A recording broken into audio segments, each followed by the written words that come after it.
Pemirsa, kasus gagal bayar perusahaan asuransi, khususnya yang terjadi pada asuransi jiwa, menjadi sorotan publik. Padahal tata kelola perusahaan yang baik bagi perusahaan perasuransian telah diatur dalam sejumlah regulasi yang ada.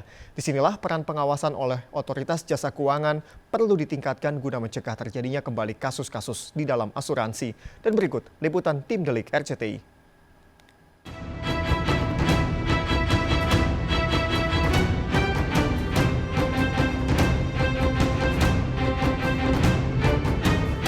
Industri asuransi di Indonesia kian lesu di tengah maraknya kasus gagal bayar yang membelit sejumlah perusahaan asuransi.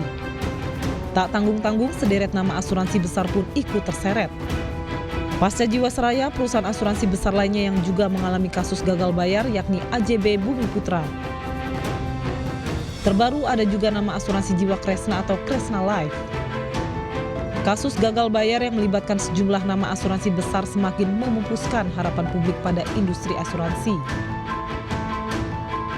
Ketika terjadi gejolak di satu perusahaan asuransi, ini berimbas pada industri asuransi secara keseluruhan. Termasuk ada Bumi Putra, Jiwasraya, kemudian sekarang Kresna, itu kan semakin menguatkan persepsi negatif masyarakat terhadap industri asuransi.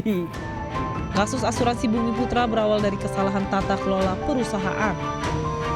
Jutaan nasabah asuransi Bumi Putra kini tengah menanti itikad baik dari pihak asuransi untuk segera membayar klaim asuransi mereka. Pihak Bumi Putra sendiri hingga saat ini masih mengupayakan pengembalian dana nasabah dengan mengandalkan pelepasan aset hingga memaksimalkan dana cadangan yang tersedia.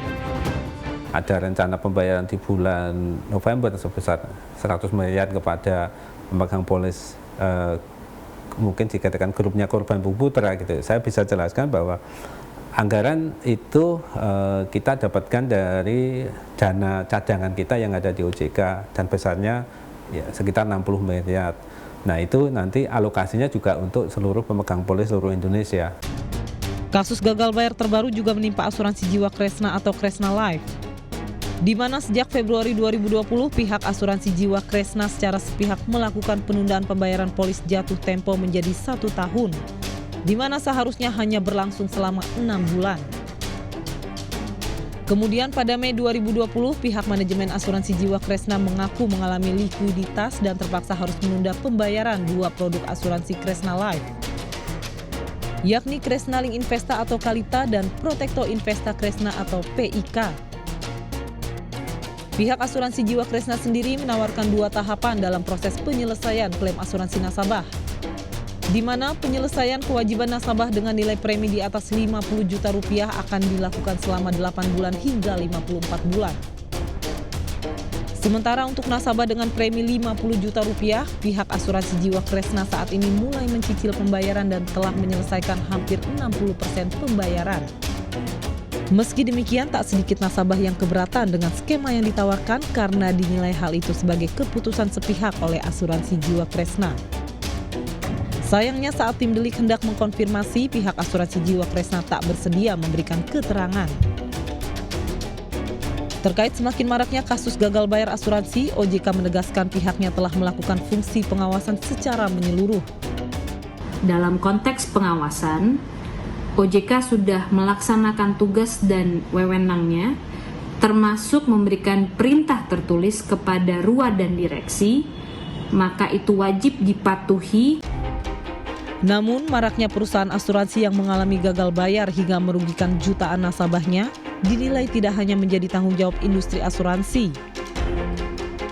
OJK sebagai lembaga independen yang memiliki wewenang pengawasan, pemeriksaan hingga penyidikan dianggap belum melaksanakan fungsinya secara maksimal.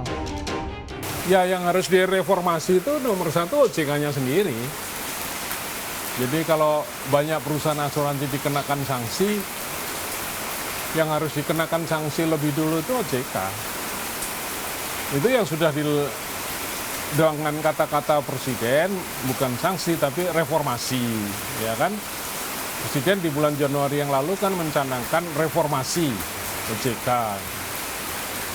Tapi lebih spesifik sebetulnya yang harus direformasi tubuh OJK-nya, bukan industrinya. Saya tidak mengatakan OJK kemudian kotor, tapi yang terjadi mereka banyak bikin aturan, tapi tidak bisa menjalankan, pengawasannya nggak jalan. Yang disebut regulatory supervisory gap. Kasus gagal bayar asuransi jiwa yang marak terjadi akhir-akhir ini menjadi sorotan publik.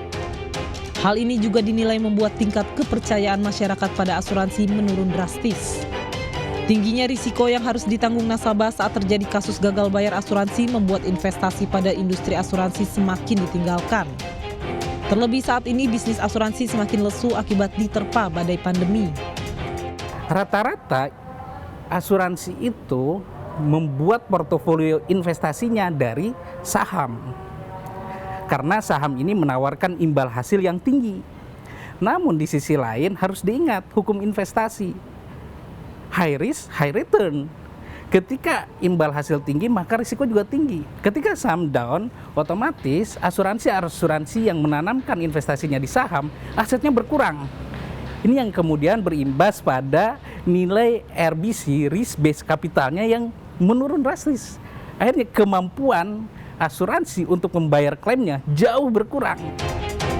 Dalam kondisi saat ini, masyarakat dinilai perlu mencoba investasi lain yang lebih aman, salah satunya investasi logam mulia atau emas. Salah satu alasannya, emas merupakan instrumen investasi yang dinilai tidak terpengaruh inflasi. Juga harganya yang cenderung stabil dan jarang mengalami penurunan drastis. Emas tetap menjadi instrumen lindung nilai yang paling aman. Kenapa? Karena nilai intrinsiknya jelas. Berbeda dengan saham. Saham nilai intrinsiknya, nilai pasar dengan nilai intrinsik itu bisa jauh berbeda. Harga emas antara nilai emasnya dengan nilai pasarnya tidak jauh berbeda, yaitu gitu. Jadi kalau misalkan kita ingin melakukan lindung nilai dalam jangka panjang atau berinvestasi dalam jangka panjang, saya tetap menyarankan emas. Maraknya kasus gagal bayar asuransi juga dinilai tak lepas dari lemahnya pengawasan OJK. Di mana OJK dianggap membiarkan perusahaan-perusahaan asuransi yang seharusnya menjamin jiwa pemegang polis untuk juga memberikan imbal hasil pasti yang cenderung tinggi melalui produk asuransi berbalut investasi. Terlebih, asuransi Jiwasraya yang merupakan perusahaan asuransi milik negara sekalipun dinilai gagal dalam mengelola dana nasabah. Skandal gagal bayar yang menimpa sejumlah asuransi besar bisa menjadi pelajaran bagi masyarakat untuk lebih waspada dalam memilih asuransi.